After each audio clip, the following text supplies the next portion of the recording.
Greetings, how you doing? Welcome to Cooking While Drunk. Once again, I am your drunk.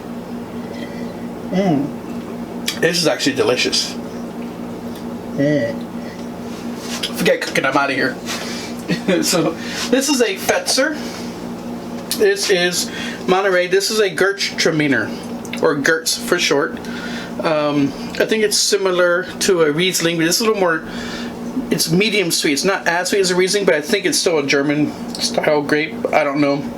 This tastes really damn good, so my wife that's all she getting her glass. Alright, so do a little bit of vegetables. So we're going to do some teriyaki chicken, some roasted teriyaki marinated chicken, and we're going to do in the pan just those little vegetables. We're going to do some onion, some broccoli, and then some cabbage. So let's get the onion started.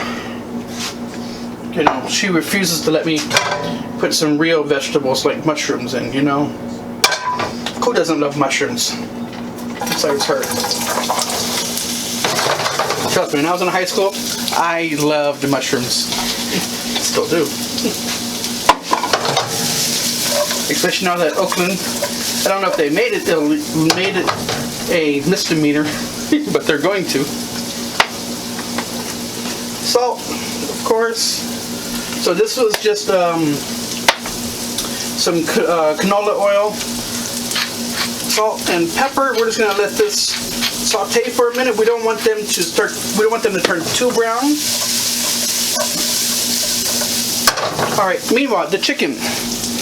The chicken was marinated with some teriyaki sauce and a little bit salt and pepper and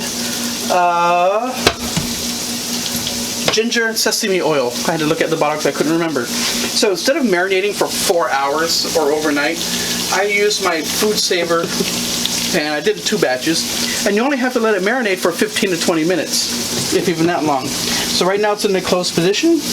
I'm going to pop it open. Oh, vacuum open. There we go. And I'm just going to, so what the vacuum sealer does, it actually pulls the moisture into the chicken. Same thing like marinating overnight in the oven, but this just does it a lot faster. This seems like a lot of chicken, but it probably won't last that long in this house. We'll have 2 pieces for dinner tonight. When I go to work tomorrow, I'm on the road, so I'll take a couple pieces for my lunch. Alright, so I'm going to give the pan a quick shake. I'm going to clean off my chickeny hands real quick, and we'll be right back. Alright, we're back. So now we're going to toss the chicken in the oven. I have here my tray. I have the oven set to 350, so it's going to cook slow. It's going to take 45 minutes up to an hour and 20 minutes, depending on your oven. So set it for 45 minutes. There we go. So now our onions are getting a little soft. They're getting slightly brown, which is what we don't want them to get too brown before we get the rest of the ingredients in. Next, we're going to put in the broccoli. Broccoli goes in next because, of course, cabbage doesn't even have to get cooked. The cabbage can just sit on a plate with hot food on top and it'll cook itself. There we go. So, again, a little bit of salt. I only added about maybe a teaspoon of salt. I actually, when I put the salt in, I tend to not pick up a whole lot. I don't like over salting, but this is my wife's dinner, so I got it heavily salted. She loves salt. So does Annika. I don't know if you've seen the other video. She goes, "Daddy, can I have some?" The other night, she had a fit because I would not let her eat salt for dinner. It was bad. It really was. But it was cute too, so got a little bit of a toss. Toss a little bit. We're going to add just a splash of water. And I mean a splash. You can add chicken stock. Do I have chicken stock in that too? I don't think so. Splash of water. We're going to cover the lid. We're going to let this simmer until the broccoli gets just a little tender. We just want to give it a kickstart, you know, just to speed up the process a little bit. Not like we're in a rush or anything. But if we did the broccoli just in the pan, the onions will start to dry out and get too crispy before the broccoli does. I like broccoli when it's still nice and has that broccoli bite. I don't like it where you can cut it with a fork or a spoon. I like to hear that little snap. And as soon as that's done, we'll be right back and we'll throw in the rest. And I finish my bottle of wine. Alright, through the magic of camera vision, not television, the broccoli is just a little tender still, or a little firm, which is the way we like it. So I have the heat cranked back up. I don't know where my favorite spoon is, so I will use this one. That's the camera lady's yelling, hurry up, pick a spoon. Alright. Now for the good part. Pause. And instead of butter, bacon fat. Oh my god, I have not cooked with bacon fat in like, I don't know, 6 hours. Give that a little toss. See, don't need no spatula. But you need this spoon. Alright, so then now, we're just going to toss in some cabbage that I just kind of cut up a little bit. Oops. Cabbage down. We're going to have one-man cabbage down. And put the lid back on for a few seconds. Basically what that's going to do is just going to trap some of the heat. It's going to trap some, just wilt the cabbage. All you really want to do is wilt it. You don't want to cook cabbage over too long. One, all the water will come running out. And then it just gets all floppy. I like cabbage to have a little bit of a bite, so you have a little bit of a texture difference. The onions will be soft. The cabbage will be a little more firm. And then you have the broccoli, which will have a little more of a bite to it. As you can tell, the cabbage is already lowering down. Just give it a stir.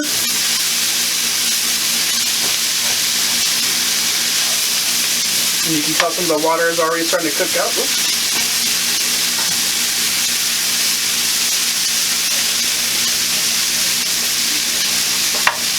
A little bit of a taste test.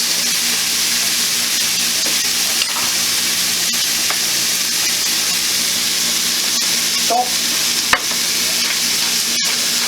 A little bit of pepper. And because my wife is not paying attention, just a little pinch of red chili flakes. Not enough to burn you or burn my daughter, but just enough to give it a little bit of a kick. FYI, I'm the camera woman, so I am paying attention. At this point, if you want to make it a sauce, you can. You can do a little bit of soy sauce with some hoisin and thin out with a little bit of water. And you can just pour that in the bottom, put the lid back on, and let the cabbage soak that up. But I just want vegetables tonight because we already have a lot of sauce in the chicken, the teriyaki chicken. All right. And we are done. Welcome back. You see my glasses refilled. Oh, this is good. You see my glasses refilled. I had to stop to say it. This is a yellowtail Chardonnay. That's crisp. To make it a little bit of tartness. It is damn delicious. All right, chicken is done. Let's pop it out. So I left it in for about 30 to 45 minutes, and then what I did was, for the last few minutes, I cranked it up to 425, and the skin gets nice and a little bit of crispy, and it gets a little more golden brown. So now we're ready to plate. Who's hungry? My daughter would say she is. She's over there snacking on some of the broccoli. All right, so a couple pieces of chicken. A little bit of chicken. And we're going to do some of the vegetables.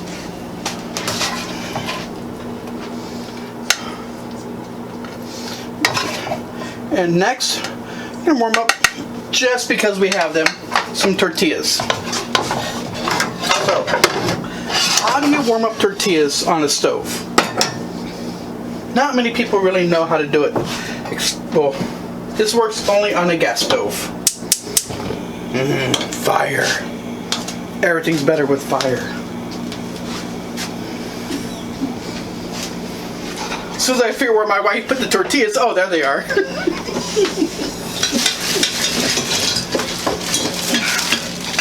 She moved them, so I really did not know where they went to. So you just basically, if you have a gas stove, turn on your stove. I put it on high, then I just turn it down low a little bit. And it may have a little smokiness to it, but that's fine. It may stick to the grate, but that's fine. Put it on, count to 3, flip and turn. Wait, count to 3, flip, and you rotate. See how I'm rotating every time I rotate it, so it's not just sitting on the same spot. So it will start to darken. You see how it's starting to darken, and what you want to see is it start to rise. See, there's a darkened spots there.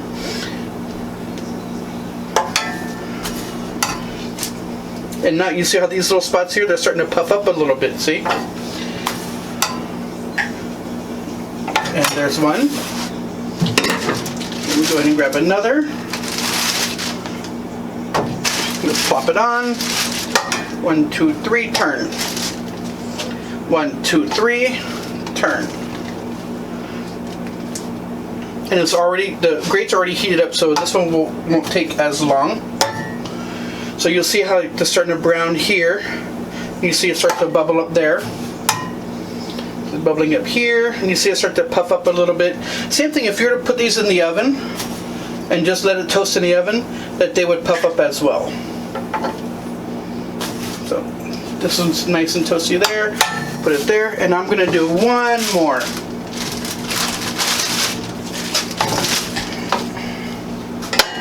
There we go, give it a turn. Take a sip. Give it a turn. Take a sip. Just kidding, if I keep doing that all night, I'll forget how many tortillas I've done and how many bottles I drank. See how they're already puffing up there? They get nice and warm. And that, look how puffed that one got already. And done. If you have a tortilla warmer, you can just put them in a little warmer. If you have 2 perfectly clean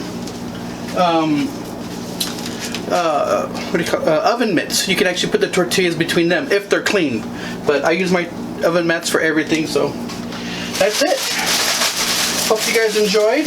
This is a simple and easy meal. Chicken, some vegetables, a bit of tortilla. I would say some hot sauce, but you know, I gotta break out the good stuff tonight. You know, I want heat. Even though it's already 100 degrees outside. Just kidding. It's well, it's 83 inside, so it's got to be about 90, 95 outside still. So I have the Sweeter Reaper, a little bit of a sweet, hot, spicy, and then I've got my Night Stalker. My Death Stalker, my favorite. I'm gonna rip these both out tonight. So that'll be it for the hot sauce, and that's it for tonight. Hope you guys had a great night with us, hanging out, drinking some wine. Don't forget the little button right there. Wait, actually, it's over there, isn't it? It's over there. That little red bar says subscribe. Do me a favor, click it. You never know what you're gonna see next. You might see something weird and wild and crazy on Cooking While Drunk. Good night.